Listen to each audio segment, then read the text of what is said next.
దరిద్రంతో బాధపడుతున్న వాళ్ళని, వాళ్ళ పాపాన్ని తీసేసి లక్ష్మీ కటాక్షాన్ని కల్పించడం కోసం వచ్చింది దీపావళి తిథి.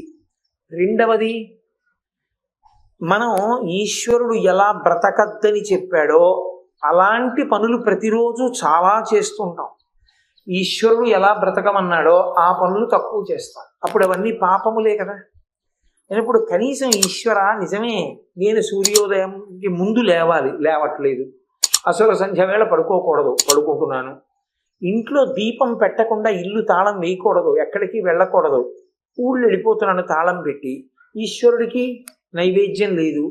ఇవన్నీ దోషాలే కావా? ఇవన్నీ దోషాలే. మరి ఈ దోషాలన్నీ ఎలా పోతాయి? జీవుడికి పాపం పడిపోలే ఖాతాలో.